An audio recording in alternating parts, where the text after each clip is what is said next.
Greetings, Tezos Nation.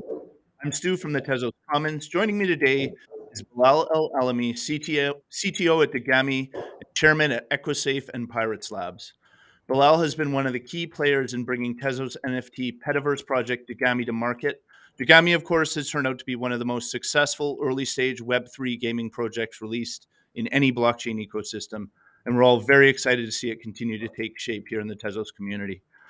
On today's stream, we'll be giving away a Generation 2 Dogami dog and a Tezos branded Nano Ledger to one lucky viewer. If you'd like that lucky viewer to be you, which you definitely should, keep an ear out for our keyword later on during the stream. And of course, if you have any questions for Bilal that you'd like me to ask, please add them in the chat at any time, and we'll get to as many as we can before we wrap up. Hi, Bilal. How are things in New York? Hey, Stu. Things are great. Well, it's a bit rainy, but I'm here in the office of Cryptonomics, another another team evolving in the Tezos ecosystem that built Galleon.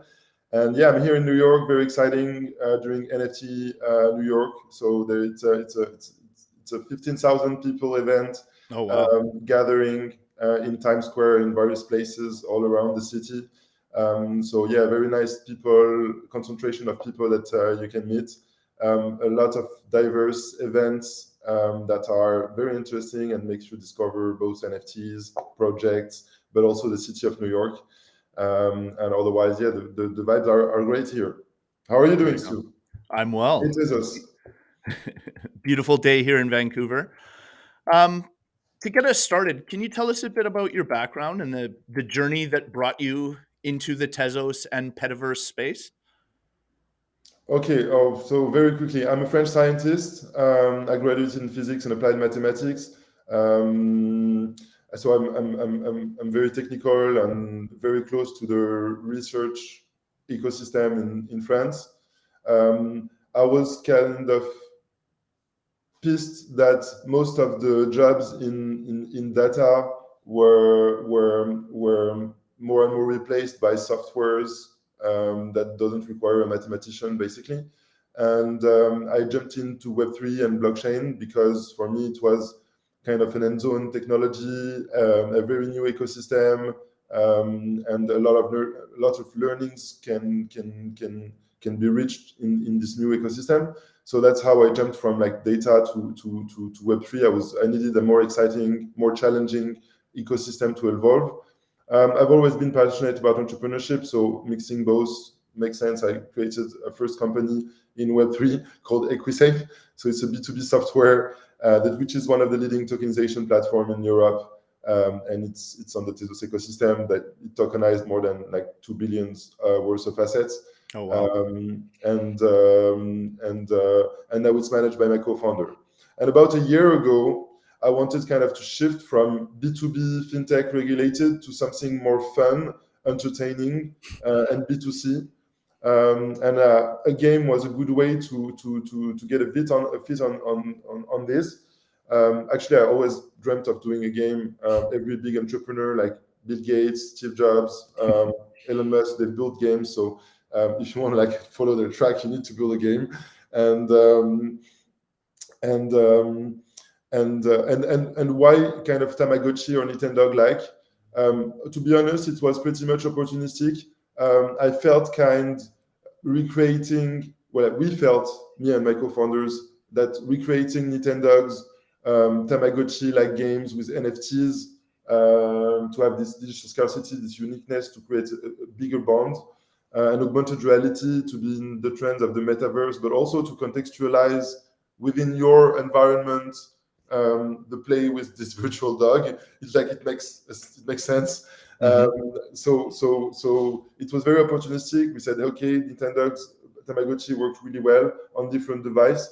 Let's try to bring this on the mobile phone with the NFTs and augmented reality. Obviously, it was very important to choose a very realistic universe around dogs, both to get to the dog lovers community. That was very important for us, but also to build a pedagogy game where people can learn real life information about dogs and how to teach one breed or the other. We found that very appealing and could be a real vector for to build a mass market, something mass market. And yeah, that's how we got into Dogami. We started Dogami, and the Petaverse is like a game with the words of pets, metaverse, but also Well, pet. for those who might not be familiar just yet, how would you explain Dogami? Like very simple. It's like, so Dogami first, it's not just a game. We want it to be a brand, a very strong IP. So there will be Dogami everywhere, in games, in books, in the cinema. That's the plan. The first step is obviously the game, and we envision the game in two phases. The first phase, which is kind of single player, where it plays just like Tamagotchi on It and Dogs. You have like 20 actions that we call essential and non-essentials. The essentials action are, for example, feeding your dog, and you have to feed your dog and be very rigorous about it, so that you can win points and increase the bonding with your dog. And depending on your bonding, you have some rewards attached to that. And you have the non-essential actions, which is like teaching him tricks. And you have to teach him tricks. And the objective of this first phase is to get your dog from puppy to adult. Then when you get to the adult phase, it's like a mix of Mario Party and Pokemon Go. So you have a bunch of mini games that plays in augmented reality and that are geo and spatially located, and you have quests, and you have collective challenge, a little bit like Ingress. I don't know if you know this old game. And so you need to get into a tribe and collectively like fight each other through, and even though you are dispersed all over the world. So that's how we envision like the evolution of the game. Okay. And what can you tell us about your role in that as chief technical officer for a project like this? What does your day-to-day look like? So first, I'm a co-founder. So we discuss with my co-founders all the business strategy, some operational questions, and the corporate development. But yeah, I was kind of the most legitimate to be CTO because of my background on Equisafe and my experience in the Tezos ecosystem and Web3. And basically, I'm responsible for the delivery of everything that is technology linked to technology. So it's, for example, the marketplace, the smart contracts, handling the drops, obviously the scalability of the servers when you have 100,000 people trying to click at the same time. I handle also all the product roadmap, and I supervise like every specifications to make sure they're aligned with the vision that the founders have. So it's a bunch of calls with my co-founders to discuss some important topics, my daily, my basic day. It's also a bit of reviewing work, sometimes collaboratively with the product owner or the product manager or the tech lead. And the rest of the time is mostly management of the teams. We are like 40 people now in Dogami. In the technical part, there is almost 20 people, half of the company. So yeah, it requires a lot of organization. I bet it We've does. been like hiring very aggressively, and like every month there was between 2 and 5 new people. So the organization change, and you have to track this and make sure your cruise speed stays the same or at least increase. So speaking of 100,000 people trying to click at the same time, your teams recently completed the highly anticipated drop of Dogami's Generation 2 dogs. What can you tell us about how the drop went and how the community has responded? So the community is, we're very lucky, is amazing, very engaged. Like we've been banning a lot of bots and crypto mercenaries from the Discord. I mean, you can check it out. There is like 40,000 people that have been banned to try to have a sane community. So the second drop started well for like 30 minutes. And then we had people trying to hack us. So we were fighting against that. So we had to put in maintenance the website and stop the drop. Wow. And then we had like bots attacking. So it was like spamming the servers and creating like front end bugs to some other users. But then like around midnight, so it started at like 8. We stopped it at 8:30 because of the problems. We Yeah. reopened it at like midnight and a half, and then from there on, everything was super smooth. We've implemented a lot of new features like the NFT checkout, the on ramp on the platform to ease the user experience even more compared to the first drop. We were a bit, how can I put it? We were a bit anxious because to have the same community, we forced any whitelist person to buy only one Dogami. So to maximize the number of unique users, but this means that you need to find 4,000 buyers for 4,000 dog. So it increased a little bit our anxiety, but in the end, everything went super well. We had like 95% conversion ratio. So on all the whitelists that we gave prior to the drop, 95% of the people minted. So that's amazing engagement rates for a project. So as I understand it, the people who have Dogami dogs will soon be able to actually bring them into the Petaverse and see this whole project come to life quite soon. When can we expect the game to be sort of released into the wild? So the game will be starting September. We release on various iteration, various version like release of the game. So we're going to release the game for like 500 people early September, and then maybe 2,000, and then maybe 5,000, and then maybe 10,000 until the kind of the global release a couple of months after September. How will you select who gets in on each stage? That's a very good question. The marketing team has probably figured that out. Okay, fair enough. Probably the most engaged community members, maybe the whales, the people that have been contributing the most. Something fair. Yeah. This is all awesome stuff so far. I'm excited to learn more. But before we Super get exciting. into the nitty gritty here, are you ready for the world famous TezTalks lightning round? What is it? I'm joking. You'll Let's see. go. Let's do it. Just before you do that, I'd like to announce today's keyword for the Generation 2 dog and the Tezos branded Nano Ledger we're giving away today. Today's keyword is exclamation point Doga, exclamation point DOGA, all in caps.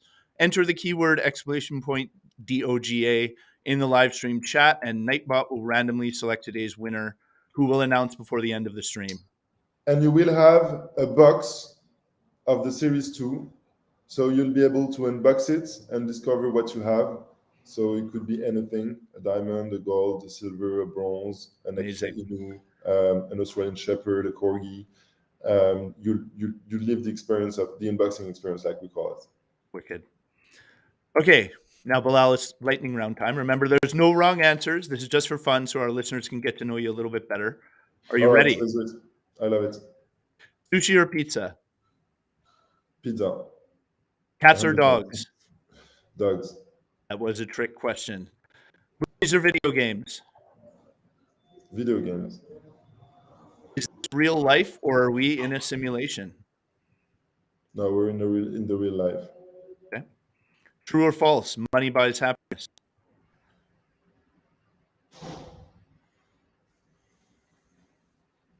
It could help. I agree. Name one thing you absolutely want to do before you die. Get on top of the Everest Wow, and that's go ambitious. into space as well. The last place you traveled was? New York. Oh, you're there now. In 5 words or less, how would your best friend describe you? um, he would say that I'm what's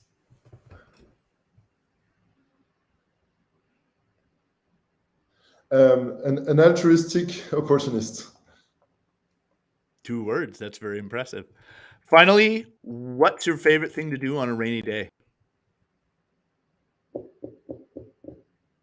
Playing my on my simulator, my Formula One simulator.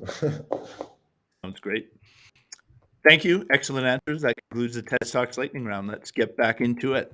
Thank Um, you. i in addition to the recent, Gen 2 Dogs release, your team has also recently announced a pretty interesting collaboration with global fashion brand Gap. What details can you share about that collaboration and how it took shape? So last December, I've seen that Gap has done a drop on the Tezos blockchain. And I found that super interesting in various ways. So it's great to see an American listed company doing NFTs by her own, having people inside the company pretty much educated and that have educated their management so that they can do that. And so we just reached out as members of the Tezos ecosystem and we said, hey guys, well, here's what we're building. We'd love to do accessories with you and contextualize them in the game to make sense, to give utility. What do you think of that? And like it was very natural. They were excited about it. We've kind of delivered by solding out our first drop and listing our token successfully, etc. And so yeah, they wanted to work with us. It was mutual, and we've worked on the designs. And actually, I don't know if I can tell you, but there is something more than just this partnership and doing some Gap accessories in Dogami. There's more. Gap is not doing this for nothing. They're announcing something basically. Okay. So there's more to come down the road with Gap. Yeah. But for the time being, what is on offer that's connected to Gap within the game? Sorry, I didn't got the question. So you said that that Gap has provided some accessories that can be Yeah, I was just showing kind of the picture for those who missed it. very cool. Very cool. And are Yeah. those available now? No, the accessories will be sold end of July. Okay. And they go on your dog and exist within the context of the Petaverse? Exactly. And they will be a little bit more utility. But to be honest, I'm not sure if I can say it, so I'd rather not say anything more. That's fair. But there are more utility to just having accessories in the game. It gives you access to some merch. And like I can say that it's pretty generic. And there is more on the Gap side than Very just cool. doing accessories, digital accessories for dogs. Okay. I won't push you any further on that if you can't talk too much about it. But obviously, Dogami has managed to generate like an enormous amount of buzz within the Tezos community and without it. It's attracted a lot of new users to the space. Why do you think you've been so successful in building interest from the community and outside of it? So first of all, yesterday we've exceeded the all-time high volume for an NFT collections. The record was held by Tethered, which did that in since their inception, and in 4 months we've exceeded them. So that's a big news. Congratulations. Like we built something that was appealing and beautiful, fun in the promise, and pretty much very cool when you see like dogs skating around and stuff like that. So that helped. Kind of the universe we've created was quite strategic. Then the niche we've selected, like realistic dogs, dog lovers, like that was strategic. It's not like we woke up and we said, okay, it's dogs. We said we took dogs because there are 300 breeds, because people are fanatic about dogs in the US, in Australia, everywhere in the world. It's the best friend of the human. So it felt like the perfect medium to expose people to Web3. Totally. And then obviously there was a very good community management and social media plan that was executed perfectly. Our head of growth, Alexandre Richtin, is finalizing like a big report on how he went from 0 to 250,000 people in like 6 months. And hopefully there will be a lot of learnings. This will be made public, so there will be a lot of learnings that can be shared, and like anyone can just dig into scroll down our Twitter and like rebuild our marketing social plan, so and inspire themselves from it. What I learned in very, very short sentence is that try to have a call to action to everything you do. That's very important. Don't post just information. Post information and a call to action. People loves giveaway. That's the best tool for acquisition. And yeah, hopefully in the report of Alexandre, the head of growth of Dogami, you will learn more. I bet there's a lot of really helpful information within that. The other thing we've learned in a short sentence is people love dogs, right? Yeah, Um, people love dogs. so now that we're here and the buzz has been generated and the following is there and people are participating, how do you build on that momentum that you've generated and keep it going moving forward? Well, it's try to be always more creative. What's interesting with those community-driven projects is that the community is contributing every day. Sometimes we even have like too much choice of what you could do. That's very important. I think the key moment is going to be the launch of the game.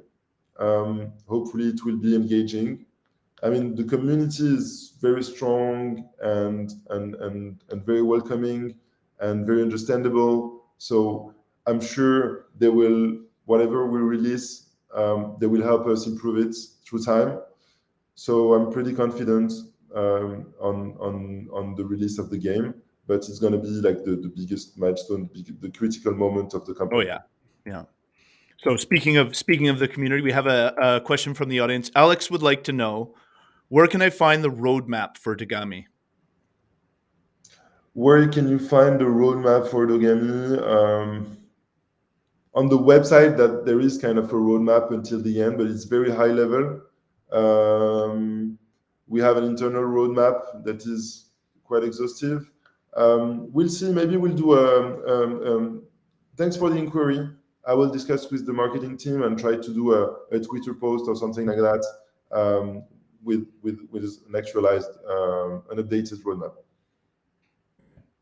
Are there any other exciting releases upcoming that players and collectors should be looking forward to that you can talk about?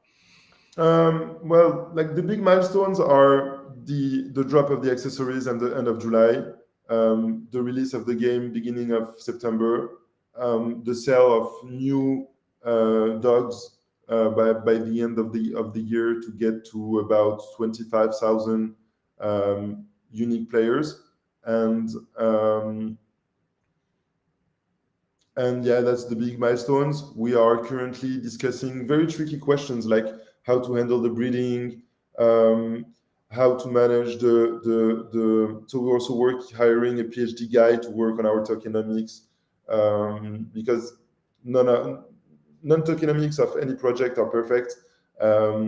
Each project has just benchmarked all the previous and is trying to do better, but nobody had the answer yet. So we're trying to surround ourselves with people to understand better the economy that the game will generate. Okay.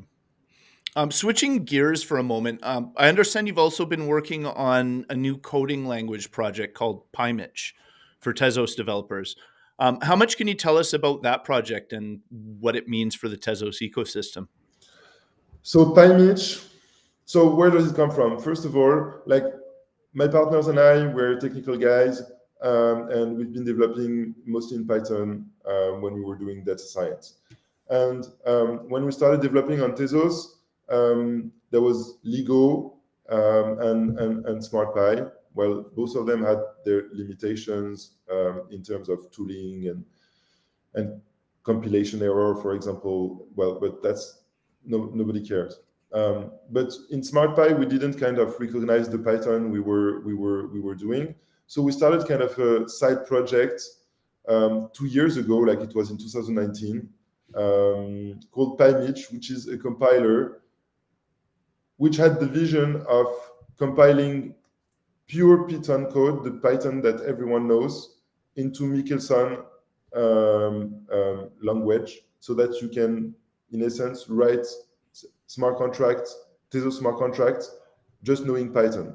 And Python is the most mainstream programming language in the world. So this would lower the barriers to entry for developers into the Tezos ecosystem by more than an order of magnitude. And after 2 years, we finished the compiler, a first version of the compiler, and the programming and the documentation that you can find on this link. Thank you. And I had like an intern in like 2 hours, without any prior experience into smart contracts, started deploying and building his own Tezos smart contracts.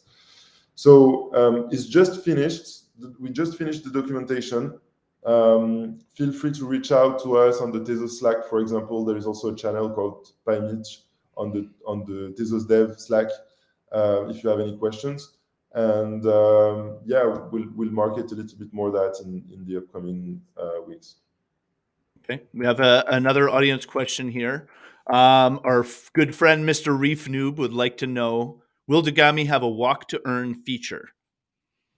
Yes, it will. It will act as a bonus on the daily reward. Okay. I heard you launched a new art gallery in Barcelona in May, which sounded pretty interesting. What can you tell us about that project? Yeah, so just like we believe gaming is a good vector for adoption and yeah, to drive adoption. I think art is also very interesting because it doesn't solve any needs. It just questions ourselves, and so in that essence, we've created Laser House, which is a physical art gallery in Barcelona, just nearby the Sagrada Familia. What's particular about this gallery is that, so it's a permanent gallery. If you pass by Barcelona, please feel free to visit. It's specialized in tech art. So any art pieces that is generated through a technological process.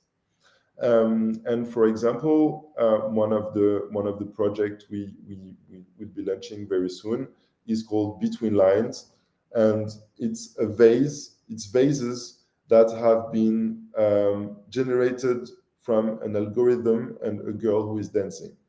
So the physical gallery is specialized in tech art.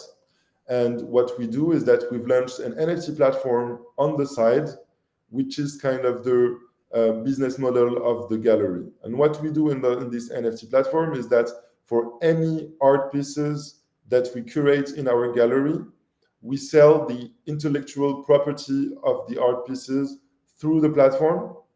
And you have to buy the intellectual property. And then with the NFT of the intellectual property, you can claim the production of the art piece. And you can sometimes claim it with different parameters.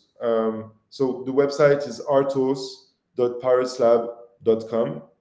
And so that's the NFT platform we're launching. And you can, if you visit the website, both the first 2 projects and Between Lines are showcased. And you Very can see cool. that there is the silhouette of a girl in the middle of the vase. And so the girl was dancing, and the algorithm generated more than 2,000 unique vase from the shape of the girl. So that's what I call an art piece that has a technological process in its creation. So do the vases exist strictly as digital art, or are there also physical vases based on what was generated? So the point is that you buy the physical art, which is the IP, and with this you claim the physical production of the art piece. Oh, I see. So you could then make the actual vases. Exactly, and you Okay, can parameter them. Sometimes you can order them in concrete, in porcelain, in acrylic, in glass, in different sizes with different finishes and customization.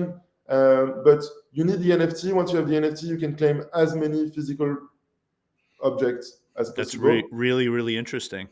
and you have to repay because we just sell as an NFT the intellectual property. So it's pretty much, it's not that expensive, and then you have to pay depending on the parameters that you choose the art piece and the production of the art piece. And it's like every production is at the cost of production. We don't take any margin. We take the margin when we sell the NFT, which is the intellectual property. Okay. Um, so yeah, specialized in take art. We sell the IP through an NFT platform, which holds the utility of claiming the physical production of the art piece. And it's in Barcelona, and we inaugurated the launch of the gallery with Zach Brown. And this event was helped by the Tezos Foundation, which is a sponsor of McLaren Racing. And so Zach Brown, the CEO of McLaren Racing, came to the event. Very So you can cool. check Laser House on Twitter or on LinkedIn, and you can follow everything happening there. Okay. So the gallery opened in May, and you've also opened physical location for Pyratzlabs. Can you tell us about that? Yeah, so about a year ago, I had the vision of, I was asking myself how I can contribute even more to the ecosystem, how we can create a platform where people can connect, share knowledge in Web3, because there was lacking, we had this frustration of not having any physical place dedicated to Web3. We had another frustration, like I was saying, we believed we could contribute more to the ecosystem. And so from those two, we created Pirates Lab, which is a startup studio dedicated to Web3. And we took 1,000 meters square of offices in Paris, where we can welcome up to 8 companies. So Dogami is not there anymore because like there are 40 people and they would take all the place. But but the place is open, and it's already incubating a couple of like 5 companies in DeFi, gaming, and a couple of marketplaces. Very So cool. the idea is to federate the ecosystem, to create this platform for this whole new generation that is looking to apprehend Web3 and connect with people and share ideas and learn.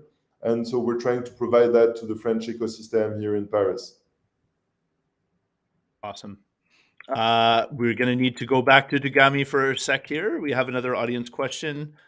Sure. Zloy Odyssey wants to know, what is the purpose for the Doga bone? Will it decrease the cooldown for breeding?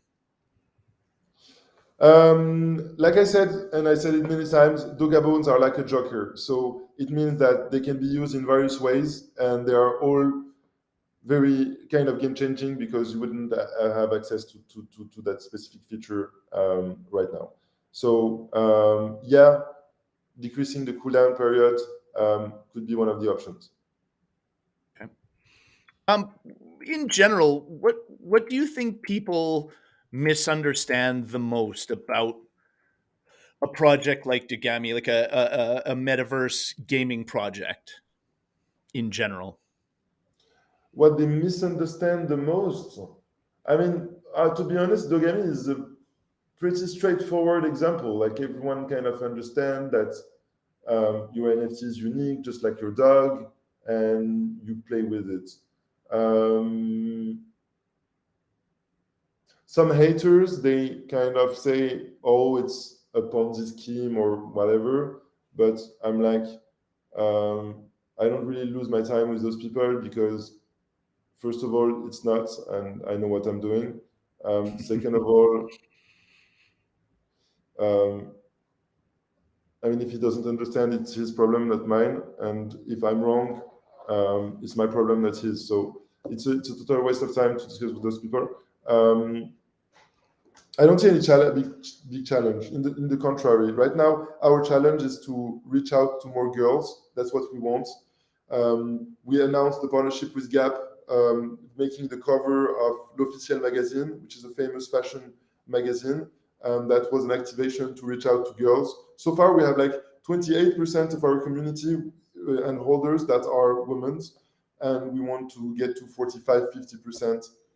At least because those kind of casual games, they are usually 50-50 percent. Have you played Dogami yourself? What's the Yeah, of course. gaming experience actually like?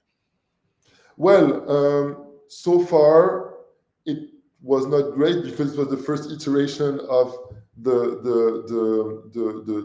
game. So there was a lot of bugs, some animations were missing, stuff like that. So it was not that exciting. But very quickly you can easily grasp everything you can do and how it's going to work. Um, like 2 days ago, I've tried the latest release, and the animation are more and more amazing. There are less and less bugs. There are some randomization. For example, when you give him food in his bucket, like the food behaves like in a unique manner. So it's great because our dream would be to become kind of a Disney or a Pixar company.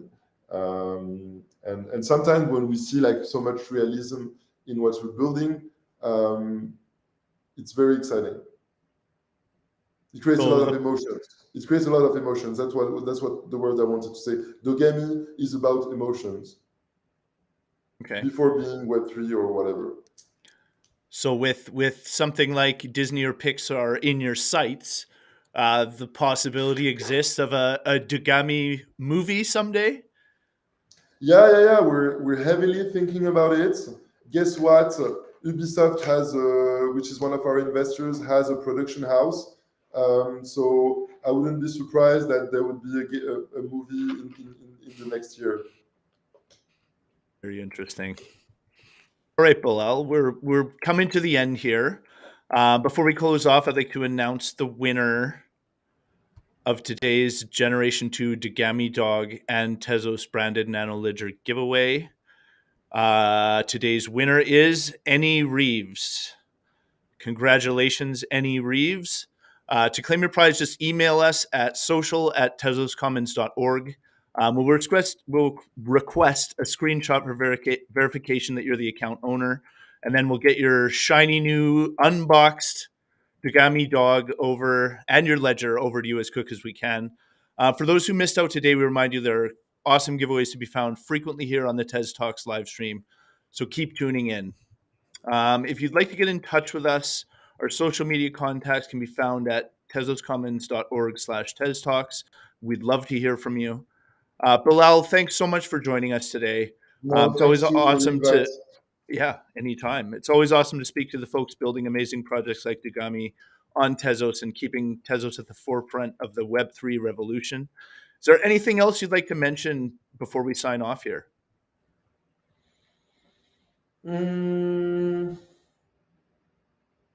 No, nothing. I'm very excited about the evolution of the Tezos ecosystem lately. The fact that USDT is coming in, um, and um, and I think we've been building some very good infrastructure layer during the different bear markets, and I think next bull run is going to be very interesting for Tezos because there are a lot of projects building right now on Tezos. And with Jakarta, for example, the next upgrade, it's going to be very exciting on a scalability point of view. And I think with the rise of adoption in Web3, this will challenge more and more the limitations of the different blockchains. And the fact that Tezos is evolving quickly can be game changing in the evolution of which blockchain people are going to use. So the next 6 months to 1 year are going to be very exciting. I completely agree. Thanks, Bilal. To everyone out there in Tezos land, thanks for joining us on the TezTalks live stream. I'm Stu from the Tezos Commons, and our awesome guest has been Bilal El Alamy, CTO at Dogami and Chairman at Equisafe and Pyratzlabs. Now let's go explore the Petaverse. See you in the